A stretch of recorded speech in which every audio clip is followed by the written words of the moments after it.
ونصلي ونسلم على رسوله الكريم أما بعد أعوذ بالله من الشيطان الرجيم بسم الله الرحمن الرحيم من عمل صالحا من ذكر أو أنثى وهو مؤمن فلنحيينه حياة طيبة صدق الله العظيم إن الله وملائكته يصلون على النبي اللهم صل على سيدنا ومولانا محمد معدن الجود والكرم وآله وصحبه وبارك وسلم۔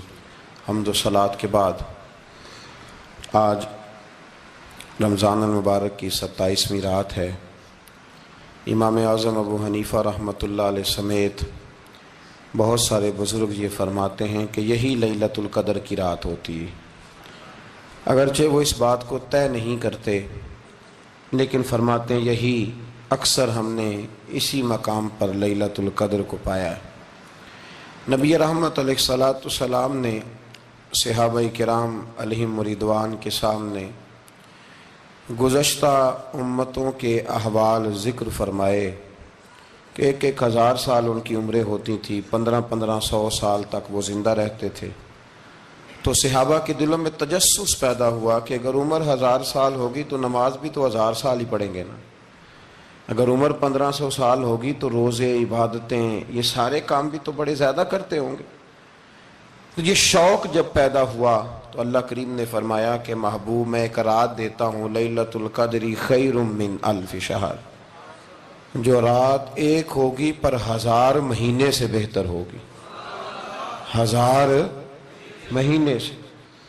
یہ رات اگر کسی کو میسر آ جاتی ہے اور پھر وہ صدق دل کے ساتھ، یعنی توجہ کے ساتھ، انہماک کے ساتھ، احتساب کی نیت سے، گناہوں کی معافی کی نیت سے اگر وہ اس رات کا قیام کرتا ہے، عبادت کرتا ہے، ذکر کرتا ہے، دعا کرتا ہے، تو محبوب کریم علیہ السلام نے وعدہ فرمایا ہے کہ اللہ اس کے پچھلے سارے گناہوں کو معاف فرما دے گا۔ دین، شریعت، قرآن، اسلام یہ بحث کرنے نہیں آیا دنیا میں۔ علماء جو بحث کرتے ہیں وہ توضیحات کے لیے، تشریحات کے لیے، تفاسیر کے لیے، وہ ان کا مقام ہے، لیکن ہم جو عوام بحث کرتے ہیں تو سمجھ لیں کہ دین بحث کرنے کے لیے نہیں آیا، دین تو عمل کرنے کے لیے آیا، اس پر عمل کیا جائے گا، عمل کی کوشش کی جائے گی۔ اور قرآن مجید نے کہا من عمل صالحا من ذکر او انثی، جو کوئی بھی اچھے عمل کرے چاہے وہ مرد ہو یا عورت ہو، وہو مؤمن، شرط یہ ہے کہ وہ مومن ہو، فَلَنُحْيِيَنَّهُ حَيَاةً طَيِّبَةً، فرمایا ضرور ہم اسے پاکیزہ زندگی عطا فرما دیں گے۔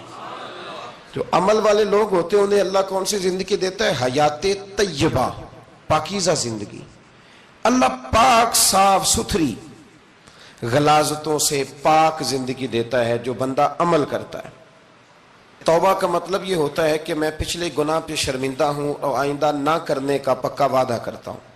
انسان ہے، وعدے کے باوجود بھی کہیں غلطی کر لیتا ہے تو اللہ معاف کرنے والا ہے، لیکن وہ ساری رات روتا رہا، ہر مسجد سے چیخنے کی آواز آئی، اس نے ساری رات مسجد میں رو کے گزاری، لیکن جھوٹ چھوڑنے کا اس کا ارادہ ہی کوئی نہیں۔ وہ تو کہہ رہا ہے 3 دن کا رمضان رہ گیا ہے، پھر میں نے دیکھ نہیں لینا تمہیں۔ فساد چھوڑنے کا اس کا پروگرام ہی کوئی نہیں۔ وہ تو میاں طے شدہ بات ہے کہ سویرے وہ دکان پہ جائے گا اور صبح جو بیسن بیچے گا نا سموسے اور پکوڑے کے لیے، اس میں بھی ملاوٹ کرنے کا ارادہ رکھتا ہے۔ تو یہ ساری رات توبہ توبہ کہنے کا کیا مطلب ہوا؟ کھل کے ساری رات اس نے توبہ توبہ کی۔ حضرت عمر فاروق رضی اللہ تعالیٰ عنہ کے بارے میں امام ابن جوزی نے لکھا ہے کہ رات کو نا گھر کے اندر بیٹھے بیٹھے اچانک رو پڑے حضرت عمر، 62 سال عمر ہے، خلافت کے آخری ایام چل رہے ہیں، تو رو پڑے ایسے ہی گھر میں بلا وجہ ہی۔ آپ کی اہلیہ نے، زوجہ نے بیٹے کو اٹھایا، فرمایا پتہ کرو تمہارے باپ کو کیا مسئلہ ہے، کہیں کوئی تکلیف تو نہیں، درد تو نہیں، صاحبزادے آئے، ابا جی کیا بات ہے؟ فرمایا اماں کو بلاؤ۔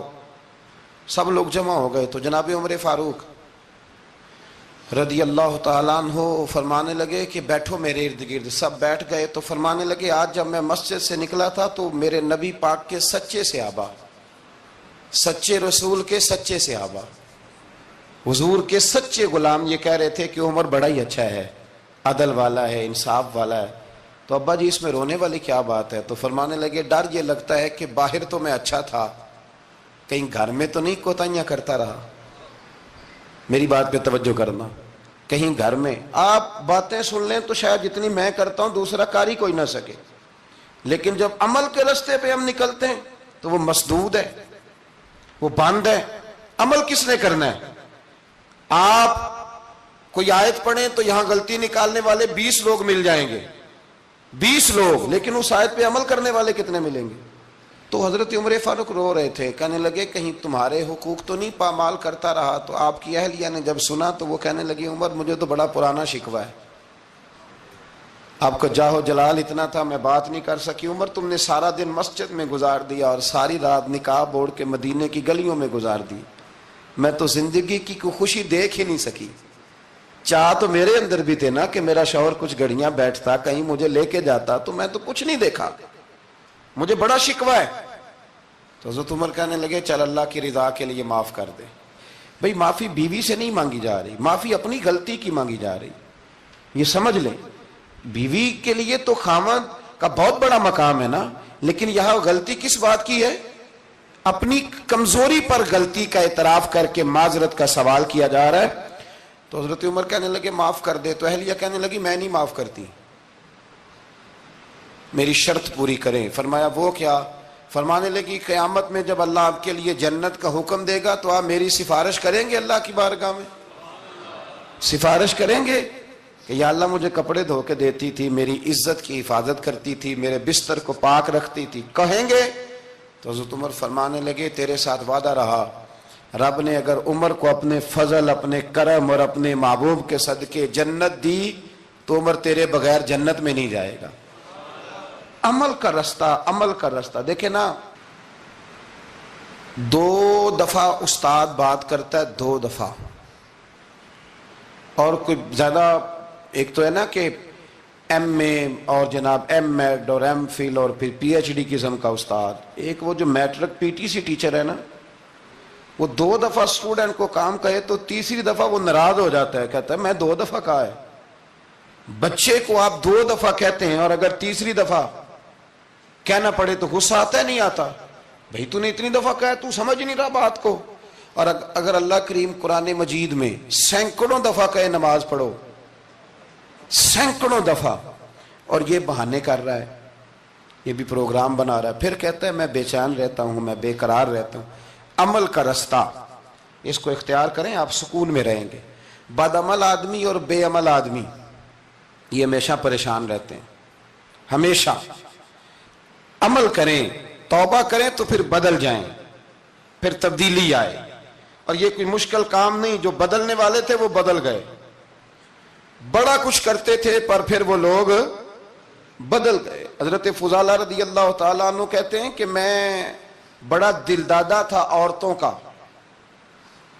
اور میرا ماحول یہ تھا کہ میں قتل بھی کر لیتا تھا، معاذ اللہ چوری بھی کر لیتا تھا، اور رات میری طبیعت تھی معاذ اللہ نئی سے نئی عورت کے پاس جانا۔ کہتے ہیں ابو جہل نے اعلان کیا کہ جو نبی پاک علیہ السلام کا سر اقدس معاذ اللہ کاٹ کے لائے گا، نقل کفر کفر نہ باشد، 100 سرخ اونٹ انعام ملے گا۔ تو میں نے ارادہ کر لیا کہ میں بہت سارا انعام حاصل کروں گا۔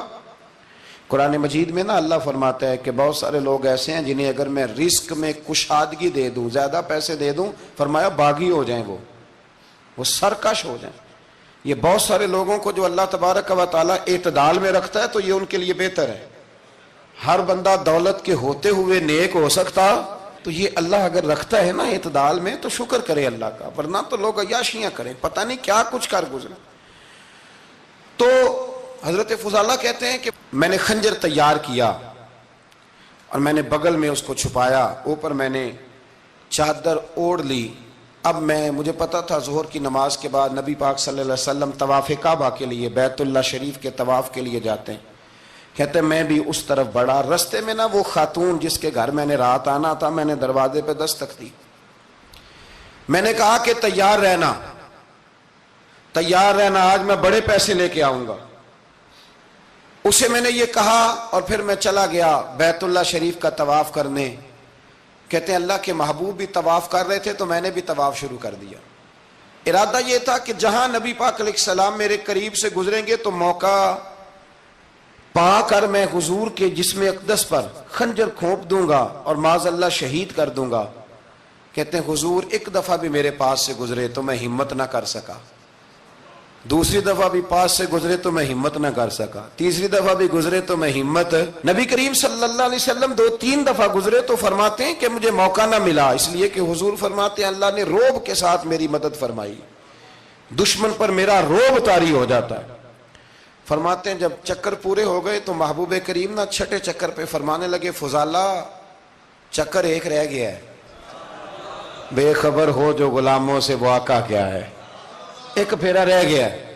کہتے ہیں طواف مکمل ہو گیا تو محبوب میرے قریب آئے، فرمایا وہ کام کرتے کیوں نہیں جس کے لیے آئے تھے؟ میں نے عرض کی یا رسول اللہ کون سا کام، کیسا کام؟ اندر تو چور تھا نا، بانج فقیروں کسے نہیں ماریا اے ہوئی چور اندر دا، اندر چور تھا نا۔ کہتے ہیں حضور نے مجھے کندھے سے پکڑ کے ہلایا، فرمایا کرتے کیوں نہیں؟ جب حضور نے ہلایا تو وہ خنجر بھی پیروں میں گرا اور میں بھی رسول اللہ کے پیروں میں گر گیا۔ میں نے کہا حضور مجھے کلمہ پڑھا دیں۔ کہتے ہیں حضور نے پہلے میرے دل پہ دست مبارک پھیرا، پھر میرے نبی نے مجھے کلمہ پڑھا دیا۔ اب نا مرید ہونے والا کہتا ہے کہ جی آہستہ آہستہ میں ٹھیک ہو جاؤں گا۔ اب وہ آہستہ آہستہ کا کیا ترجمہ ہے یہ بالکل سمجھ نہیں آتی۔ بھئی کسی بندے سے 5 لاکھ روپیہ لینا ہے تو اس سے وہ کہتا ہے جی میں آہستہ آہستہ دوں گا، 500 روپیہ دے دیا کروں گا روز کا، تو کہتے ہیں میری رقم خراب ہوتی ہے، پورے دو۔ اور نیکی کی بات جب آتی ہے تو کہتے ہیں حضرت صاحب دین اتنا سخت نہیں ہے، میں آہستہ آہستہ ٹھیک ہو جاؤں گا۔ اب میں مغرب عشاء پڑھنی شروع کر دیا میں نے، اب میں تسبیح لے لی ہے، کل میں نے بھی آہستہ آہستہ میں ٹھیک ہو جاؤں۔ یعنی رقم لینی ہو تو وہ آہستہ آہستہ قبول نہیں ہے، لیکن اور مکان کی رجسٹری اگر کرانی ہو تو مالک مکان کہے گے آہستہ آہستہ کرا لو، کہتے ہیں پیسے پورے دیے، سویرے چل اور بیان دے۔ یہ کیا بات ہوئی؟ یہاں یہ جو ہمارا ماحول تھا نا کر لیں گے ہو جائے گا، یقین کریں لوگ قبروں میں چلے گئے ہیں پر مسجدوں میں نہیں آئے، ہر کام سے لوگ ریٹائر ہوئے پر گناہوں سے ریٹائر نہیں ہوئے، آخر تک تباہی اتر گئی لیکن لوگ بدلنے کو تیار نہ ہوئے۔ حضرت فضالہ کہتے ہیں ابھی میں نے کلمہ پڑھا، ابھی میں واپس آیا، رستے میں وہ بی بی کھڑی تھی، کہتے ہیں میں وہ شخص تھا کہ عورتیں مرتی تھی میرے اوپر اور کسی کی جرت تھی کہ وہ آئیں بائیں شائیں کرے، لیکن فرماتے ہیں میں بی بی کے پاس سے گزر گیا، پہلے تو اس کا خیال تھا رکے گا، لیکن جب میں رکا نہ تو دروازے پہ آئی، اور جب میں گزر گیا تو اس نے آواز دی، لیکن میں نے سنی انسنی کر دی، جب آگے بڑھا تو میرے پیچھے دوڑی۔ فرماتے ہیں مجھے پکڑ کے کہنے لگی فضالہ تجھے کیا ہوا، تو وہی نہیں جو یہاں سے گیا تھا؟ اب فرماتے ہیں میں کبھی نہیں رویا تھا، میں کبھی نہیں رویا تھا، اور جب کہا نا تو وہی نہیں، کہتے میں نے سر اٹھایا تو میری آنکھوں میں آنسو تھے، میں نے کہا میں جو گیا تھا وہ نہیں ہوں، اب تو میں محمد عربی کا غلام بن گیا، اب میں وہ نہیں ہوں، اب نہیں ہو سکتا کہ کوئی میری نظر میلی ہو جائے، یہ کیسے ممکن ہے؟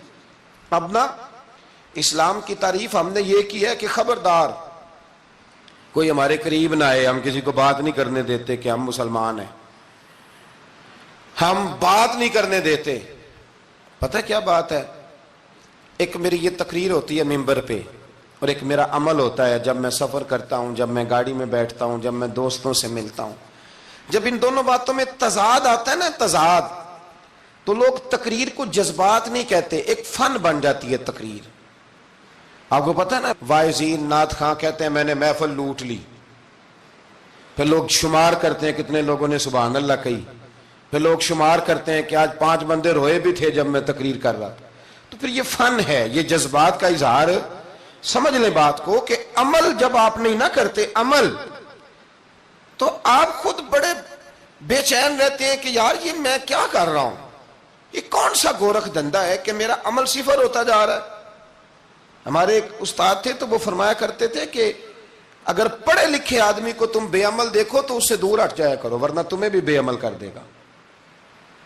میں نے ان سے عرض کی، میں نے کہا حضور یہ کیا ہے؟ تو فرمانے لگے اپنے حضرت صاحب سے پوچھنا، وضاحت کریں گے۔ میں نے حضرت صاحب سے کہا جی عجیب بات کر دی ہے، علم والے بندے کے پاس بیٹھ کے تو علم آتا ہے، تو وہ فرما رہے تھے کہ علم والے بندے کے پاس اگر وہ بے عمل ہو تو بالکل نہ بیٹھنا، تو حضرت صاحب فرمانے لگا انہوں نے صحیح کہا ہے. اب بات بہت بڑی ہے، پتہ نہیں آپ کی سمجھ میں آتی ہے نہیں آتی، بہرحال کر دیتا ہوں.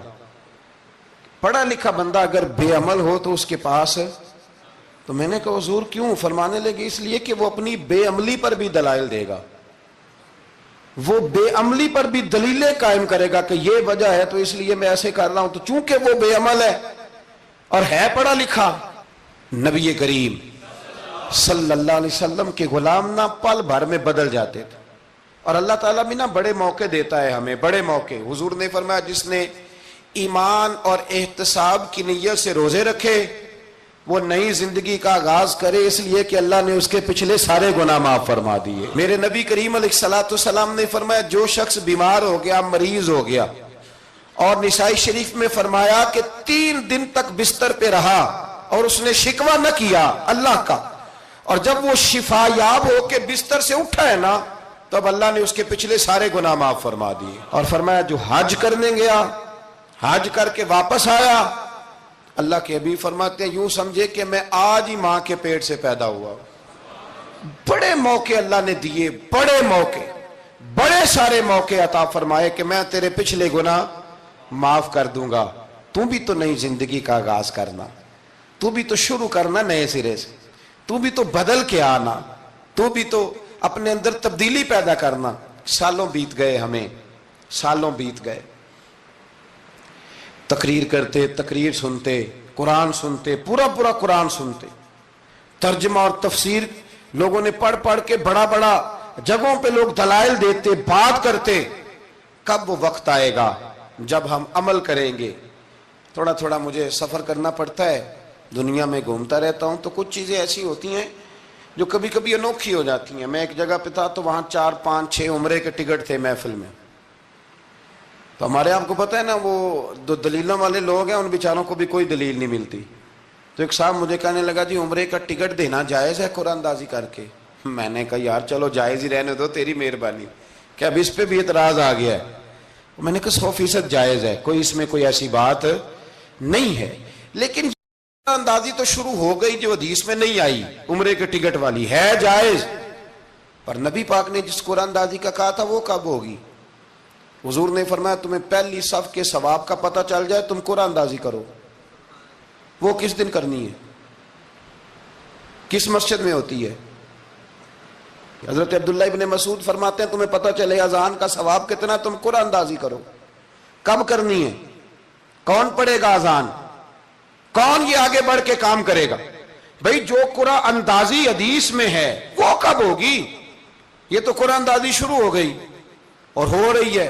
اب تو لوگ جہیز دینے لگے ہیں قرآن اندازی کر کے، یہ ماحول بن گیا. دین عمل کرنے کے لیے آیا ہے. جو حکم میرے نبی پاک کے غلاموں کو ملا انہوں نے عمل کر کے دکھایا، انہوں نے عمل کر کے دکھایا. وہ عمل کے میدان کے لوگ تھے. حضرت ابوبکر صدیق سے زیادہ روایات مروی نہیں ہیں، اگر ڈھونڈنے نکلو گے تو زیادہ قول نہیں ملیں گے ان کے. حضرت عمر فاروق کے زیادہ اقوال، زیادہ ارشادات آپ کو نہیں ملیں گے. حضرت سیدنا عثمان غنی کی زیادہ باتیں آپ کو نہیں ملیں گی. ان کا عمل ملے گا، ان کا کردار ملے گا، ان کا لب و لہجہ ملے گا، زندگی گزارنے میں کیا طریقہ اختیار کیا وہ آپ کو ملے گا. اب تو وہ لوگ رخصت ہو گئے جن کے عمل سے لوگ زندگی پکڑتے تھے، عمل سے، کردار سے. تو عمل کا رستہ کب اختیار کریں گے؟ آگے کب بڑھیں گے؟ میرے رسول کریم صلی اللہ تعالی علیہ وسلم کے غلام عمل کرتے تھے، اور جب عمل کرتے تھے پھر اس کا ریزلٹ آتا تھا. یاد رکھنا ریزلٹ نیتوں کا آتا ہے، ارادوں کا آتا ہے، عمل کا آتا ہے. گفتگو کا ریزلٹ، آپ بڑا اچھا سبق سنا لیں تو پیپر نہ دیں تو پاس ہوں گے کہ فیل؟ آپ تو کہہ رہے تھے وہ مجھے سارا ہی آتا تھا. تو عمل آپ کرتے ہیں تو عمل پر نتیجہ ہوتا ہے، عمل پر، عمل پر. حضرت عبداللہ ابن مبارک رحمت اللہ علیہ کے جو والد تھے نا ان کا نام مبارک تھا. وہ ایک باغ میں رہا کرتے تھے، باغ کی دیکھ بھال کرتے تھے بڑے صاف ستھرے، بڑی ان کی طبیعت میں نکھار تھا. آج مسئلہ ہمارے ملک کا یہ ہے کہ ہمارے ملک میں صرف سیاستدان ہی جو ہے وہ غلط کام نہیں کرتا، یا بہت بڑی انڈسٹری ہو تو وہاں ہی خرابی نہیں ہوتی.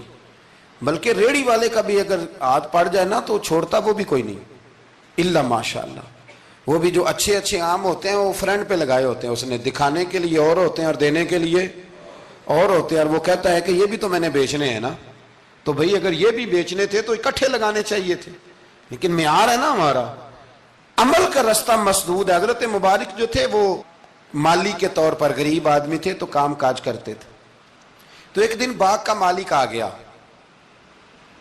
اس نے آ کے آپ سے کہا کہ کنوں کا باغ تھا، اس نے کہا کہ لاؤ ایک، کنوں لا کے دیا تو کھٹا تھا، اس نے کہا یہ نہیں ٹھیک، دوسری درخت سے لاؤ، دوسرے سے لائے تو وہ بھی کھٹا تھا، تیسرے سے لائے وہ بھی کھٹا تھا۔ کہنے لگا بیٹے کتنے سال ہو گئے تمہیں؟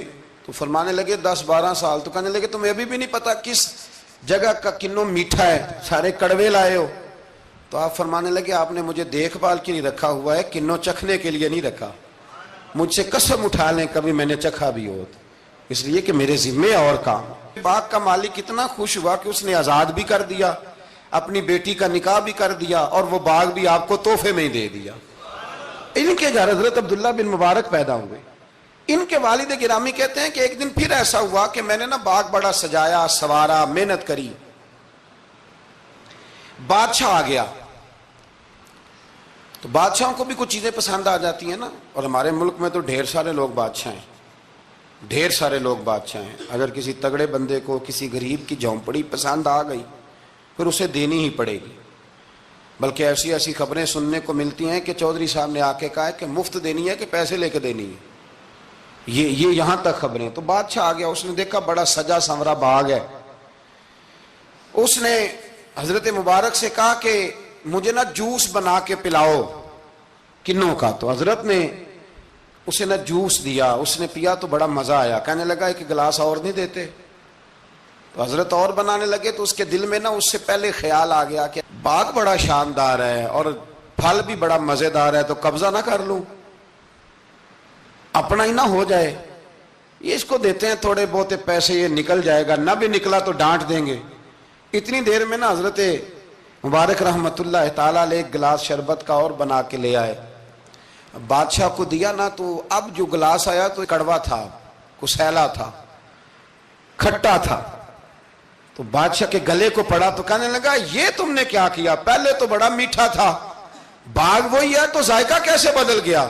تو آپ فرمانے لگے وہ بادشاہ کی نیت بدلی ہے نا، بادشاہ کی نیت بدلی ہے تو اس کا بھی ذائقہ بدل گیا ہے، تو نیت نہ آپ کی بدلتی۔ تو اور یہ حضور کا فرمان ہے، فرمایا اللہ کے کچھ بندے ایسے ہوتے ہیں جو اللہ کے دیے ہوئے نور سے دیکھتے۔ کہا آپ کی نیت بدل گئی تو اس کا ذائقہ بدل گیا۔ اب بادشاہ نے دل میں کہا نہیں یار بندہ کہہ تو ٹھیک ہی رہا ہے، یہ تو اس کی محنت سے اللہ نے پھل دیا، مجھے ایسا نہیں کرنا چاہیے۔ تو حضرت دوڑ کے گئے تو دوسرا جوس کا گلاس بنا کے لائے، اب دیا تو میٹھا تھا، کہنے لگا اب کیا ہوا؟ فرمانے لگے آپ کی نیت ٹھیک ہو گئی ہے تو رب نے ذائقہ بھی ٹھیک کر دیا ہے۔ نبی پاک علیہ السلام نے فرمایا اللہ تو تیرے گمان کے قریب رہتا ہے، تیرے گمان کے۔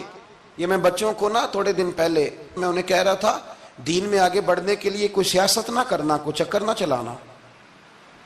میں نے چکر چلانے والے لوگ ہمیشہ پیچھے رہ جانے والے دیکھے، تھوڑا کر لینا پر اتنا کرنا جتنا مخلص ہو کے ہو سکے، کوئی چکر چلانا، کسی کھاتے میں پڑنا، اس سے بچنا، نہ پیچھے رہ جاؤ۔ میں نے بڑے بڑے تیز لوگوں کو زندگی میں زیرو دیکھا ہے، اور بڑے بڑے سادے لوگ جن کو 50,000 روپیہ گننا پڑ جائے تو تھک جائیں، لیکن اللہ نے انہیں دیا ہے تو بغیر حساب کتاب ہی عطا فرمایا ہے۔ تو ہم نہ نیتوں کے بل بوتے پر عمل کریں، خالی باتیں نہ کریں، آپ کا جو عمل ہوگا وہ آسانی کر دے گا۔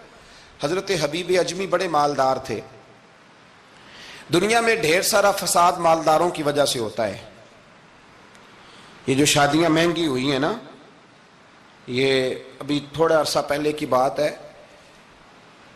کہ شادی میرج ہال میں کرنے کا کسی دیہاتی کو کہتے تھے تو وہ کہتا تھا کہ میں نے نہیں میرج ہال میں کرنی، تھی کروں توڑی دیے۔ اب کیا ہوا ہے؟ کوئی منع کرتا ہے؟ بلکہ جو بڑے دور دراز دیہات ہیں ان میں بھی میرج ہال بن گئے۔ یہ امیر کچھ قباحتیں ایسی پیدا کرتے ہیں کہ غریبوں کے لیے بھی مشکل ہو جاتی ہے۔ یہ کچھ ایسے معاملات لاتے ہیں میدان میں کہ پھر عام لوگوں کے لیے اس میں مشکلات ہوتی ہیں، چونکہ وہ رواج بن جاتا ہے معاشرے کا۔ پیسے والا آدمی اس رواج کو لاتا ہے میدان میں، اس سے خرابی ہوتی ہے۔ اور پھر میرے غریب کا یہ حال ہے کہ امیر کو رسم چھوڑ دے تو چھوڑ دے، غریب کو قرضہ اٹھانا پڑے، چھوڑنی کوئی شے نہیں اس نے، جو مرضی ہو جائے، اس نے کوئی چیز پیچھے نہیں ہونے دینی۔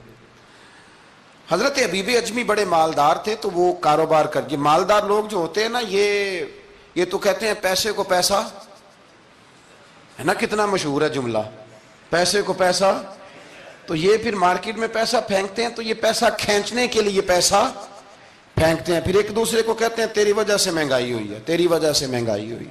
حالانکہ مہنگائی کسی کی وجہ سے بھی ہوتی کس کے لیے؟ غریب کے لیے۔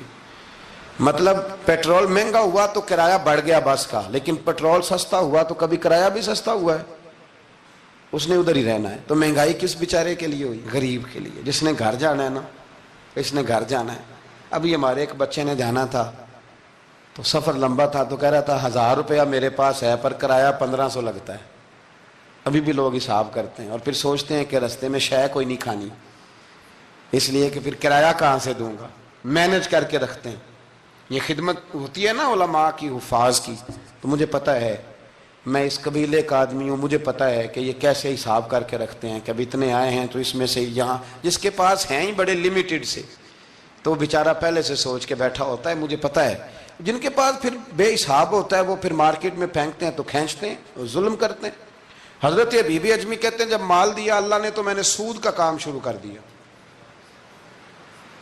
اب سود والوں کے پاس بھی بڑی دلیلیں ہیں، انشورنس والوں نے بھی فتوے رکھے ہوئے ہیں، وہ آ کے فتویٰ دکھاتے ہیں، وہ کہتے ہیں جناب فتویٰ، تو میں نے کہا کہ فتویٰ مارکیٹ میں میری طرح کے مولوی ہیں میاں، اب کیسی بات کرتے ہو، فتویٰ تو مل ہی جاتا ہے، لیکن نبی کریم علیہ السلام کا وہ فرمان ذہن میں رکھنا کہ حضور نے فرمایا ایک حلال ہے تو ایک حرام ہے، ایک میں شک ہے۔ اللہ کے نبی فرماتے ہیں تم نے شک والی چیز سے بھی بچنا ہے، اس میں مشکوک ہو گیا نا کہ پتہ نہیں۔ اب دیکھیں نا علماء کا یہاں اختلاف ہے، جو جائز کہتے ہیں قابل احترام ہے، لیکن جو ناجائز کہتے ہیں ان کے بھی تقوی میں کوئی شک، تو شک آ گیا نا اس بات میں، تو حضور نے فرمایا تم شک والی چیز سے بھی بچو۔ حضرت حبیب اجمی کہتے ہیں میں سود کا دھندا کرتا تھا، بڑا سود لاتا تھا، بڑا سود، اور یہ سود جس پہ چڑھ جاتا ہے اس پہ اترتا نہیں۔ پاکستان کا بھی بنیادی مسئلہ یہ ہے کہ سود اتنی بڑی نحوست ہے کہ یہ اللہ رسول سے جنگ ہے، کیونکہ بہت زیادہ سود ہم دیتے ہیں۔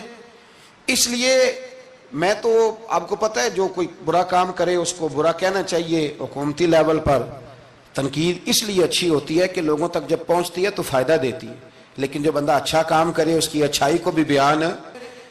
حضرت حبیب اجمی رحمۃ اللہ تعالی علیہ فرمانے لگے کہ سود کا کاروبار میں نے شروع کر دیا اور بڑا وسیع تھا میرا کام سود کا، میں سود لیتا تھا، سود پہ گزارا ہوتا تھا۔ میری بیوی مجھے سمجھاتی تھی کہ یہ سود ہے، یہ حرام ہے، یہ غلط ہے، سے بچو۔ کہتے ہیں وہ کئی دفعہ مجھے کہتی تو میں ڈانٹ دیتا۔ ایک دن نا میں سود کے پیسے لے کے نا آ رہا گھر، اس کا میں نے گوشت خریدا، بیوی کو دیا کھانا پکانے کے لیے، تو اس نے ہنڈیا چولہے پہ رکھی، کہتے اس نے ذرا اس کے اندر چمچہ جو چلایا ہنڈیا میں، تو وہ لایا میں گوشت تھا پر سارے کا سارا خون بن گیا، خون بن گیا سارے کا سارا۔ اللہ اکبر۔ کہتے ہو میری بیوی چیخیں مارنے لگی اور لا کے میرے آگے رکھا، کہنے لگے یہ تیرے سود کے پیسے خون بن گئے، آج تجھے بھی پلاؤں اور تیرے بچوں کو بھی۔ وہ کہتے ہیں نا کچھ لوگ کے گھر کے کونے سے چیخنے کی آواز آتی ہے تو سارے پیر بلائیں یا فرق کوئی نہیں پڑتا، تو میں کہتا ہوں پھر غور کر لو، شاید اس کونے میں کسی یتیم کے پیسے لگ گئے ہوں، کسی بیوہ کی آہیں ہوں۔ اگر اس رقم کی کوئی گھر بن جائے نا تو پھر ساری دنیا کے پیر جمع کرو تو چیخنے کی آوازیں بند نہیں ہوا کرتی۔ حضرت حبیب اجمی رحمۃ اللہ تعالی علیہ فرمانے لگے کہ وہ جب بن گیا نا خون، تو اب میرے اندر نا چوٹ لگی کہ یار اگر دنیا میں اللہ تعالیٰ مجھے نظارے دکھا رہا ہے تو آخرت میں میرا کیا بنے۔ کہتے ہیں میں درد کے ساتھ باہر نکلا، بچے گلی میں کھیل رہے تھے، جب ان کے قریب سے گزرنے لگا نا تو ہم تو کہتے ہیں نا لوگ حسد میں بات کرتے ہیں، لیکن ایسی بات نہیں ہے۔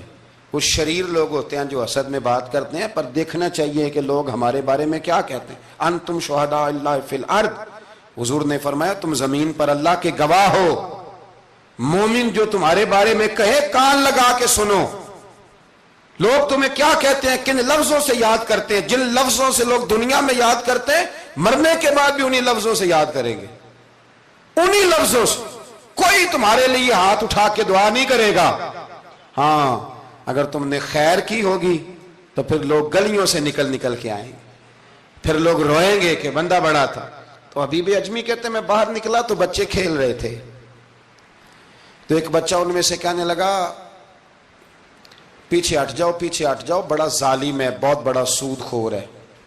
چھوٹا بچہ، ایسا نہ ہو کہ اس کے پیروں سے مٹی اڑے اور ہمارے کپڑوں پہ پڑ جائے تو ہمیں بھی نحوست ملے، چھوڑو سودیا ہے۔ کہتے ہیں میرے دل پہ اور چوٹ لگی، میں نے کہا یا اللہ تیری چھوٹی چھوٹی مخلوق بھی مجھ سے نفرت کرتی، یہ بچے تک کہتے ہیں کہ میں اس طرح کا ہوں۔ بچے فرمانے لگے، میں وہاں سے سیدھا حضرت حسن بصری کے پاس گیا، میں نے کہا حضور مجھے توبہ کرا دیں۔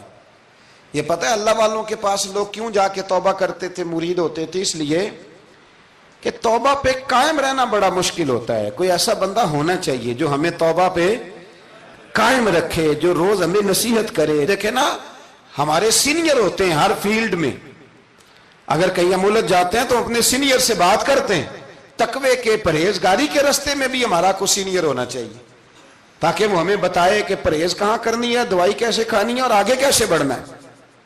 فرمانے لگے میں حضرت حسن بصری کے پاس گیا، توبہ کی، معافی مانگی، گڑ گڑایا، بڑا رویا، تو خواجہ حسن بصری نے مجھے توبہ کرائی۔ میں نے پکا ارادہ کیا کہ مر جاؤں گا پر حرام کا پیسہ نہیں کھاؤں گا، مر جاؤں گا حرام کا لقمہ نہیں کھاؤں گا۔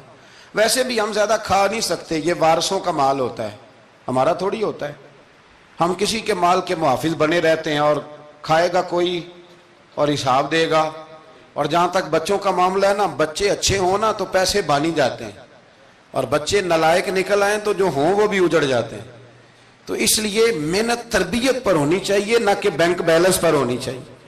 حضرت حبیب اجمی کہتے ہیں واپس آیا سچی توبہ کر کے، ایک لقمہ حرام نہیں کبھی لوں گا۔ ابھی وہ بچے وہیں کھیل رہے تھے جن کے پاس سے میں گزر کے گیا تھا، کہتے ہیں واپس آیا تو وہیں کھڑے تھے، انہی بچوں میں سے وہی بچہ دوبارہ بولا، کہنے لگا پیچھے ہٹ جاؤ، پیچھے ہٹ جاؤ، اللہ کا ولی آ رہا ہے، کہیں ایسا نہ ہو کہ ہمارے پیروں سے گرد اڑے، اس کے کپڑوں پہ پڑے اور ہم بے ادب لکھ دیے جائیں۔ کہتے ہیں میں نے چلتے چلتے چیخ ماری کہ اے اللہ، ابھی تو میں آج بدلا ہوں، آج میں بدلا ہوں تو تو نے میرے حق میں ساری گواہیاں بھی بدل دی ہیں، تو نے سارا نظام بدل کے رکھ دیا ہے۔ تبدیلی اپنے اندر لائیں، روح کے اندر لائیں، مزاج کے اندر لائیں۔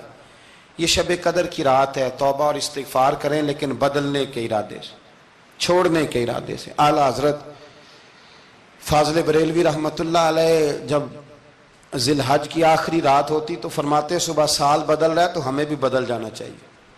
لوگ پوچھتے حضور کیا بدلیں؟ فرمایا جو ایک سپارہ پڑھتا تھا 2 کر دے، اور فرمایا جو اپنے آپ کو خوش کرنے کے لیے باتیں کرتا تھا وہ باتیں کم کر دے۔ آج نہ کچھ بدلنے کا پروگرام بنائیں، اپنے رب کریم کے ساتھ دل ہی دل میں وعدے کریں کہ کچھ عادتیں ہم چھوڑیں گے۔ یہ غلط بات ہے کہ عادتیں چھوٹا نہیں کرتی، حضور عادتیں تو بدلنے آئے ہیں دنیا میں، عادتیں بدل جایا کرتی۔ اپنے آپ کو بدلیں اور اپنے اندر تبدیلی پیدا کریں، پھر خدا کے رزلٹ کا انتظار کریں، پھر دیکھیں اللہ کس طرح کے فیصلے فرماتا ہے۔ آپ ارادہ کریں، آپ پروگرام بنائیں، آپ ذہن اپنا بنائیں کہ میں نے نا اب کچھ بدل جانا ہے، اب میں نے اندر کچھ اپنے تبدیلی پیدا کرنی ہے، نکل آئیں۔ 2-3 گزارشات جاتے جاتے آپ سے عرض کروں۔ ایک تو زندگی میں کچھ کام ایسے کریں کہ جن کاموں کا مجھے پتہ ہو یا میرے رب کو پتہ ہو، کسی انسان کو خبر نہ ہو۔ دوسری بات یہ یاد رکھیں کہ دین کا کوئی کام بھی زندگی میں کریں نا تو اپنے اوپر مشقت کریں کہ وہ کام میں نے ریاکاری کے طور پہ نہیں کرنا، وہ دکھلاوے کے طور پہ نہیں کرنا۔ دینی معاملات کے اندر، دینی کاموں کے اندر، یعنی پہلے آپ اپنے آپ کو مطمئن کریں کہ واقعی آپ فی سبیل اللہ وہ کام کر رہے ہیں۔ اب یہ جو رسم ہے نا بے تحاشا، کچھ چیزیں بوجھ بننے لگ گئی ہیں، بوجھ۔ طبیعت محسوس کرتی ہے کہ یہ کیا ہو رہا ہے، مطلب ہم یہاں بھی ہم وہ کام کریں گے سیکھ کے سن کے تیار کر کے، باہر آئیں تھوڑا۔ حضرت ابو مرتعش ایک درویش گزرے، وہ کہتے ہیں میری حج کی تیاری تھی، میں گھر میں بیٹھا تھا بالکل تیار تھا، کل پرسوں جانا تھا، تو میری اماں نے پانی مانگا، بیٹا پانی دینا۔ رسالہ کشیریہ میں اس کو لکھا ہے، کہتے ہیں اماں جی نے کہا پانی لاؤ، تو میں نے نا چھوٹے بھائی سے کہا اماں جی کو پانی دینا، اماں جی نے مجھ سے پانی مانگا ہے۔ جو پیر صاحب ہوتے ہیں ان کو بھی اماں کی خدمت کرنی چاہیے کہ نہیں کرنی چاہیے؟ وہ جو انڈسٹری کا مالک ہے 2 کروڑ روپیہ وہ نرس رکھ دے اماں کو کہ خود اماں کو روٹی کھلائے، وہ کہتا میں کر تو رہا ہوں، میں ہی تو تنخواہ دیتا ہوں، بی بی جو رکھی ہوئی ہے۔ کس کو خدمت کرنی چاہیے؟ ڈاکٹر صاحب کو، انجینئر صاحب کو۔ نبی وقت بھی ہونا، نبی وقت بھی اور ولی وقت بھی، تو ماں اس کے لیے بھی قابل تعظیم ہوتی۔ آپ بات کو سمجھیں، نبی کریم علیہ السلام تو اپنی رضائی ماں آتی تھی تو حضور اٹھ کے کھڑے ہو جاتے تھے۔ حضور نے کہا یہ تعظیم کا موقع ہے۔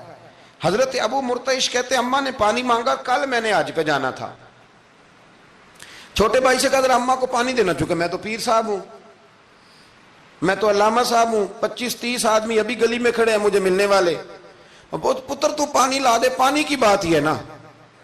کہتے فوراً میرے دل میں خیال آیا کہ سینکڑوں میل کا سفر حج کا پیدل کرنا ہے، اس کے لیے تیرا نفس تیار ہے، اور یہاں سے اٹھ کے وہاں مٹکے سے پانی ڈالنے جانا ہے اماں کے لیے، اس کے لیے ذہن تیار نہیں۔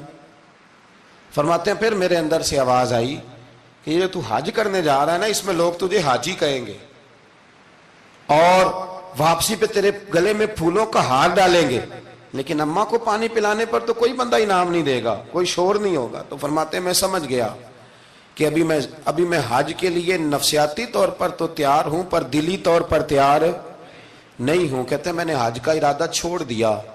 میری اماں کہنے لگی بیٹے جاتا کیوں نہیں؟ میں نے کہا اماں پہلے تیرے تک پہنچ لوں پھر بیت اللہ شریف تک بھی پہنچ جاؤں۔ تو دینی کام زندگی میں کوئی بھی کرے نا مخلص ہو کے کریں، نکل آئیں تسنن سے، بس کریں۔ یار مطلب سب کے سامنے اداکاری تو اللہ رسول کے سامنے بھی اداکاری چھوڑ دے یار۔ مطلب ویسے بھی میں کہتا ہوں اداکاری کرتے بندہ تھک جاتا ہے، اداکاری کرتے کرتے نا بندہ وہ لمبی نہیں چلتی۔ تو آپ نارمل زندگی میں اللہ رسول کے ساتھ رہیں گے تو وہ آپ کے لیے بہتری ہوگی، آسانی ہوگی آپ کے لیے۔ میں شب برات کی محفل کے بڑے پوسٹر نہیں بنواتا، شب قدر کے بھی نہیں بنواتا، اگر کبھی بنتے ہیں تو دوست کوئی بنا کے لگا دیتا ہے، بڑا مختصر سا پیغام، وہ بھی شاید آج کیوں بلا۔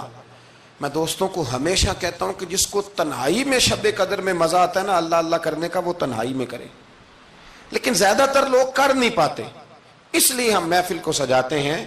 اس میں کوئی ایسا مقصد نہیں، کوئی ایسا معاملہ نہیں، خدا را کچھ تھوڑا سا اخلاص للہیت پیدا کریں طبیعت میں، اور کبھی بھی دین کے معاملے میں کسی جگہ بھی کوئی ایسا کام نہ کریں جس میں رکاوٹ ہو، آزمائش ہو۔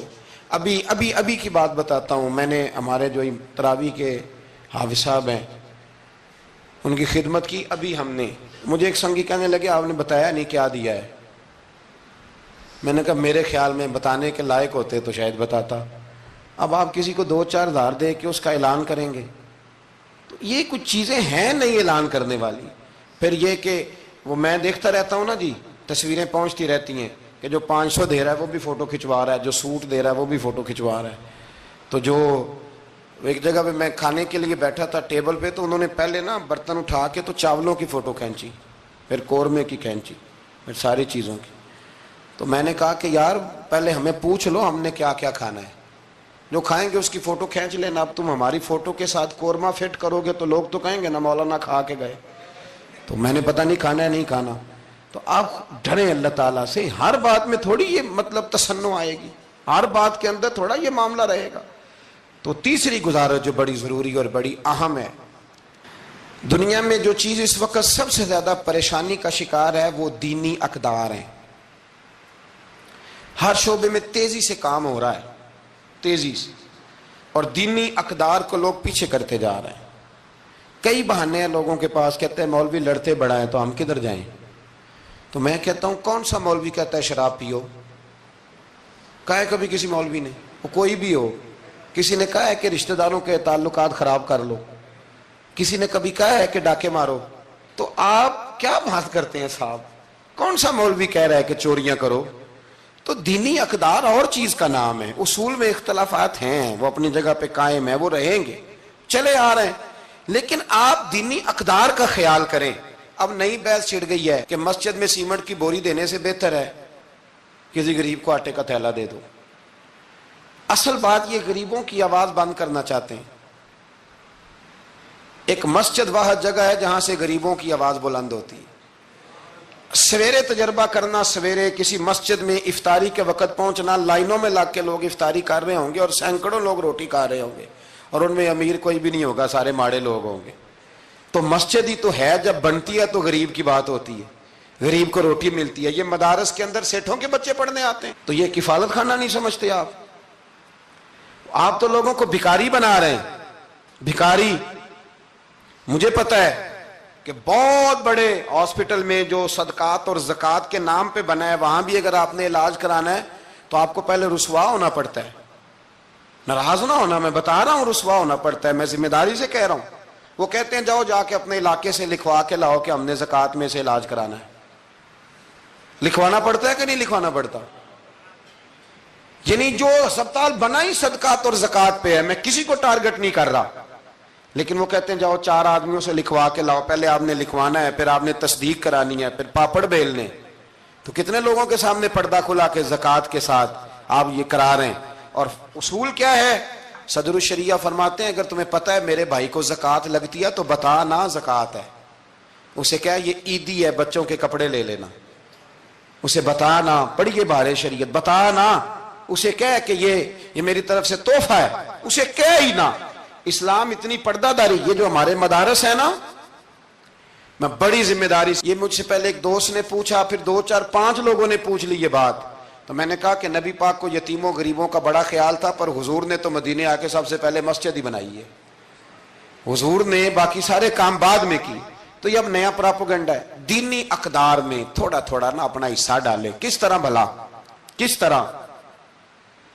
جب بہت سارے لوگ دین کے مخالف بات کر رہے ہوں تو آپ ایک آواز صرف بلند کر دیں کہ نہیں یار ایسی کوئی بات نہیں ہے، دین کل بھی قابل عمل تھا، آج بھی قابل عمل ہے، قیامت تک قابل عمل رہے گا۔ آپ اپنا حصہ ڈالیں۔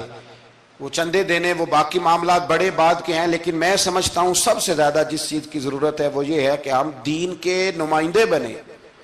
اب نہ 50 لوگ دین مخالف بات کر رہے ہوتے ہیں، پر ایک بھی اٹھ کے کہتا نہیں کہ یار یہ آپ ٹھیک نہیں کہہ رہے، یہ بات غلط ہے، یہ درست نہیں ہے۔ میں آپ سے گزارش کروں گا، وہ آپ کسی میدان میں بھی ہیں، کسی چوک میں بیٹھے ہیں، سوشل میڈیا پہ بیٹھے ہیں، کہیں بھی بیٹھے ہیں، آپ اپنے دین کے نمائندے بنیں۔ اس تیزی کے ساتھ لبرل لوگ دین کو بدنام کرتے ہیں، اس تیزی کے ساتھ نظام کو چلاتے ہیں، اتنی خرابی پیدا کرتے ہیں کہ آنے والی نسل دین بیزار ہوتی جا رہی، دین بیزار، یعنی بچے خوف کھاتے ہیں مسجد کے، مدرسے کے، مولوی کے نام سے خوف کھاتے ہیں۔ اور خدا کے بندو، جس بندے نے پاکستان بنایا تھا نا، خواب دیکھا تھا، وہ بندہ اس دور میں پی ایچ ڈی تھا جب پی ایچ ڈی بندے چراغ لے کے نہیں ملتے تھے۔ اقبال نے اس زمانے میں پی ایچ ڈی کی جب پی ایچ ڈی پتہ نہیں شاید خال خال ہوتی تھی۔ وہ ڈاکٹر بھی تھے، وہ شاعر بھی تھے، فلسفی بھی تھے، ادیب بھی تھے، بہت بڑے منطقی تھے اقبال۔ اور ردیف قافیہ، مجھے تھوڑی سی دلچسپی ہے شاعری سے، پر میں دنگ رہ جاتا ہوں جب اقبال کو پڑھتا ہوں کہ پتہ نہیں لفظ اس بندے کے سامنے ہاتھ جوڑ کے کھڑے رہتے تھے ہمیں استعمال کر، لیکن اس بندے نے علامہ کہلانا پسند کیا۔ اسے کوئی علامہ کہتا تھا تو اقبال راضی ہوتے تھے، فرماتے تھے جب کہ مجھے علامہ کہتا ہے تو مجھے یوں لگتا ہے کہ میں مصطفیٰ کے دین سے جڑا ہوں۔ وہ پسند کرتے تھے یہ بات کہنا، پسند کیا اس شخص نے۔ یہ آپ سمجھے، سرما تھا میری آنکھ کا خاک مدینہ و نجف، یہ پسند کیا اس بندے نے یہ بات کہنا۔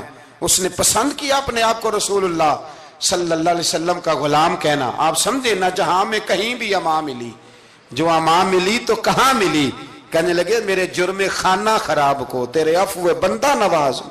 تو اس لیے دین کے آپ محافظ بنیں، اور میرے سے زیادہ آپ کی آواز بلند ہوگی۔ جب ایک اسٹوڈنٹ پینٹ شرٹ پہن کے دین کی بات کرے گا تو لوگ کہیں گے نہیں رمق ہے، اس کو یہ کہہ کے بند نہیں کریں گے تو مولوی ہے تیری. تو میں آج شب قدر میں آپ سے گزارش کرتا ہوں, میں منت کرتا ہوں.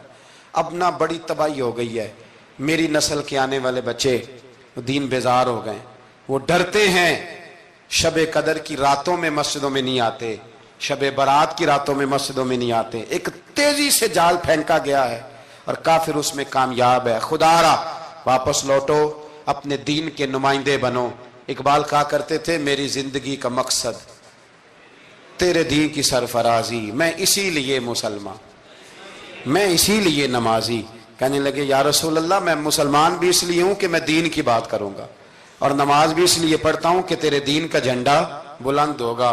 پر دین نبی دا وانگ یتیمہ رووے تے کرلاوے, تے آکھے میں کتھوں لبا عمر بہادر جڑا مینوں سینے لاوے. بڑی قسم پرسی ہے, دین کے نمائندے بنو, دین کی ذمہ داریوں پر آپ اپنا کردار ادا کرو, یہ بڑا ضروری ہے. تھوڑی منصوبہ بندی دین کے لیے بھی کرو. اگر پروفیسروں میں, ڈاکٹروں میں, انجینئر لوگوں میں, سیاستدانوں میں آپ کو اچھے لوگ مل جاتے ہیں اور آپ دل و جان سے ان پہ قربان ہونے لگتے ہو, تو کوئی دیندار بھی تلاش کاری لو, انشاءاللہ بڑے بڑے اچھے لوگ مل جائیں گے, اور اللہ کے فضل سے مل جائیں گے, اللہ کے کرم سے مل جائیں گے. اور یہ وہ والا کھیت ہے جو اکثر سرسبز و شاداب ہی رہتا ہے, اکثر سرسبز و شاداب ہی رہتا ہے, اکثر اس کے اندر خوبصورتی اور پھل پھول اور پودے لگے رہتے ہیں. جو میں نے کہا میں دعا کرتا ہوں اللہ اسے قبول فرمائے. جہاں ہم بھول گئے میری دعا ہے اللہ ہم سے درگزر فرمائے. خیر کی بات کی اللہ ہمیں توفیق عطا فرمائے.